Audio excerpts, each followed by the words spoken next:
詩篇第38篇第1節，大衛的紀念詩。耶和華啊，求你不要在怒中責備我，不要在烈怒中懲罰我。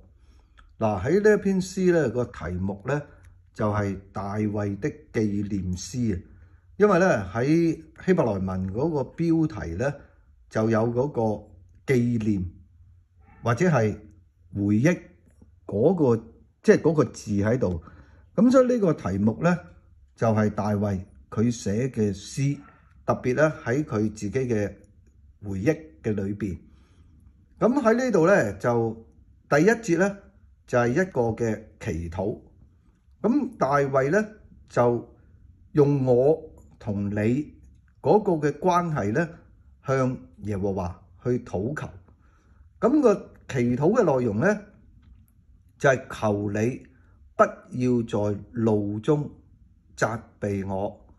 咁喺呢度咧，即係我哋唔知個背景啦。咁但係呢度咧就顯示出大衛佢對神一個嘅請求。咁呢度咧牽涉到嗰個在怒中啊，就即係可能大衛佢做咗一啲嘢，就係引起神嗰個嘅發怒。咁加上咧，佢話不要在怒中責備我。咁即係呢個責備咧，其實係含有一種嘅即係即係話佢啊，即係做咗啲嘢唔啱啊，就加以責備嘅意思。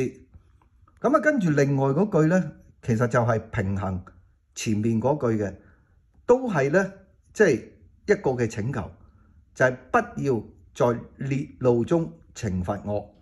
咁呢個平衡體咧就係一個同義嘅平衡體，就係喺烈怒就平衡前面嗰個嘅發怒。咁呢度咧懲罰就係平衡前面嗰個嘅責備。咁即係其實兩句嘅意思咧都係前後即係呼應嘅，重點就擺喺咧求神唔好喺佢嘅即係發怒，無論係烈怒或者係點咧，就係去責備佢，去懲罰佢。咁即係好明顯咧，大衛佢係即係做錯嘢或者係犯罪，咁咧就向神去懇求，咁啊求神即係唔好嚟到去懲罰佢。咁所以咧喺呢個嘅禱告咧，即係亦都反映出大衛佢人生有好多唔同嘅經歷，有好多唔同嘅階段。咁即係即使佢做王，佢亦都係有佢自己軟弱跌倒犯罪嘅時候。所以喺呢度咧，即係都俾我哋自己有一個嘅警惕。假若我哋自己都有得罪神嘅地方咧，都求神施恩憐憫我哋，唔好喺怒中責備我哋。親愛嘅天父，我哋都需要倚靠仰望你。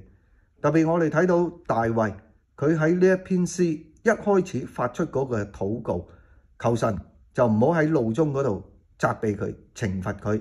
我哋今日都求主你施恩憐憫我哋，保守我哋嘅心懷意念。我哋咁樣嘅祈禱奉靠耶穌基督嘅名求，阿門。